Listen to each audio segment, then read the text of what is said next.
Hello friend, welcome back to my channel. আজ আমি বানিয়েছি পেঁপের কোপ্তা। দেখতেই পাচ্ছেন কত সুন্দর।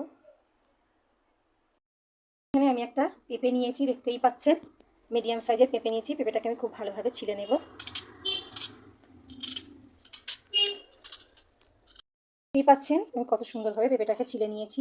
এবার এরকম একটা গ্রেটারের সাহায্যে আমি এটাকে ভালো করে গ্রেট করে নেব। এইভাবে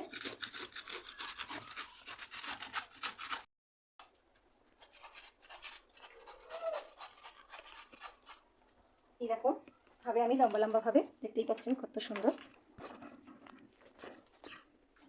এরকমভাবে আমি এগুলোকে পুরো পেঁপেটাকে আমি এইভাবে গ্রেট করে নিয়ে ফিরে আসছি। দেখতেই পাচ্ছেন বন্ধুরা, আমি কত সুন্দর পেঁপেগুলো একদম খুব ভালোভাবে ঝিরিঝিরি করে কেটে নিয়েছি, খুব সুন্দরভাবে কেটে নিয়েছি। এবার এর মধ্যে আমি দেব নুন, স্বাদ মতো নুন, আদা ও রসুন বাটা, লাল লঙ্কার গুঁড়ো,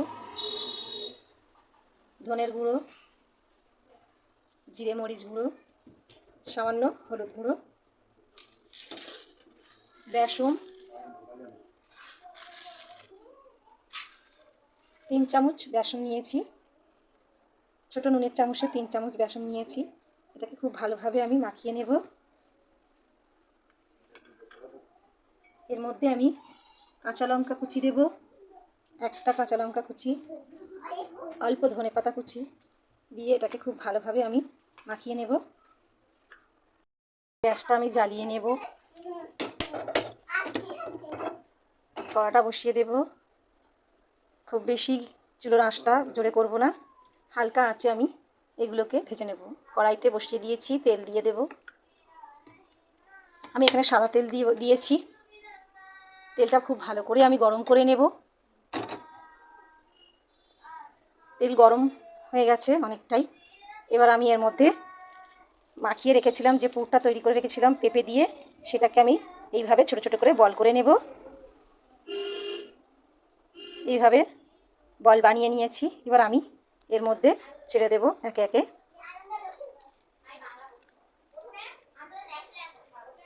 তেল কিন্তু খুব বেশি গরম করলে ভিতরে কাঁচা থেকে যাবে। আমি হালকা আঁচে ভেজে নেব, তাহলে কি হবে, ভেতরটাও খুব ভালোভাবে ভাজা ভাজা হবে, নাহলে কাঁচা থেকে যাবে। এইভাবে বল করে নিয়ে আমি ছেড়ে দেবো একে একে। এই পাচ্ছেন আমি খুব বলগুলোকে খুব ভালোভাবে ভেজে নিয়েছি, উল্টে পাল্টে। খুব সুন্দর হয়েছে, দেখতেই পাচ্ছেন ভাজাটা। এইভাবে আমি সবগুলো বল ভেজে নেব। এইভাবে সবগুলো বল আমি ভেজে নিয়ে ফিরে আসছি। দেখতেই পাচ্ছেন বলগুলো আমি সব ভেজে নিয়েছি। এবার ওই তেলের মধ্যে আমি দিয়ে দিব পেঁয়াজ কুচি,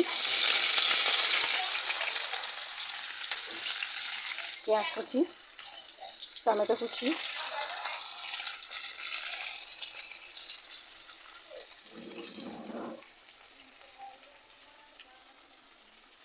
টমেটো কুচি খুব ভালোভাবে আমি এগুলোকে একটু ভেজে নেব। একটু ব্রাউন কালারের মতো করে ভেজে নেব। দেখতেই পাচ্ছেন আমার এগুলো সব ভাজা হয়ে গেছে। আমি এবারে এর মধ্যে নুন দেব, স্বাদ মতো আদা ও রসুন বাটা দিয়ে দেব, হলুদ গুঁড়ো দিয়ে দেব, লাল লঙ্কার গুঁড়ো দিয়ে দেব, আর জিরে মরিচ ধনের গুঁড়ো একসঙ্গে পিষে রাখা মশলাগুলো আমি দিয়ে দেব। দিয়ে খুব ভালো করে আমি এটাকে কষিয়ে নেব।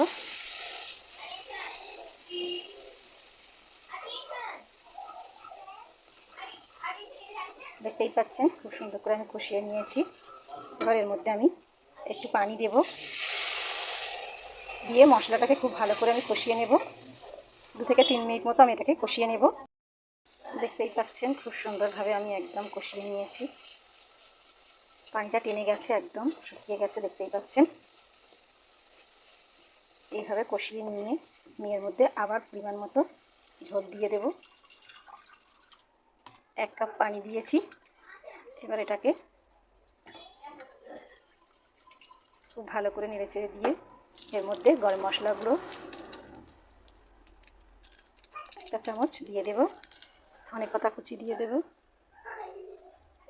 আর 1 চামচ নুনের চামচের 1 চামচ টক দই দিয়ে দেব। এবার আমি ভালো করে এটাকে কষিয়ে নেড়ে ছেড়ে নেব। এটা যতক্ষণ না ফুটবে, ঝোলটা ফুটে উঠলে তবেই আমি বলগুলো এর উপরে ছেড়ে দেব। দেখতেই পাচ্ছেন ঝোলটা খুব সুন্দর ফুটে উঠেছে, খুব সুন্দর একটা গন্ধও ছাড়ছে। এবার আমি এর মধ্যে বলগুলোকে ঢেলে দেব। দেখতেই পাচ্ছেন এগুলো সাইড সাইড করে একটু দিয়ে দেবো, দিয়ে আমি এতে ঢাকনা দিয়ে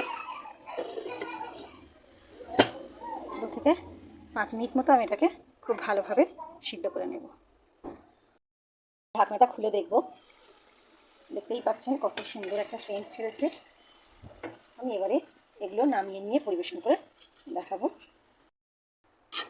দেখতেই পাচ্ছেন কত সুন্দর একটা কালার হয়েছে, আর এর সেন্টটাও খুব সুন্দর বেরিয়েছে। আপনারা যদি এইভাবে পেঁপের কোপ্তা বানিয়ে খেয়ে দেখবেন তো কত সুন্দর লাগবে। এক থালা ভাত যে কেউ নিমিষে খেয়ে ফেলবে।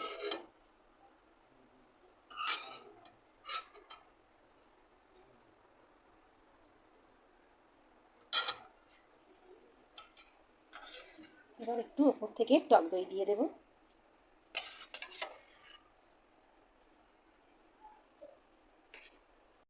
ভিডিওটা ভালো লাগলে একটা লাইক করে দিও। Tata, bye bye.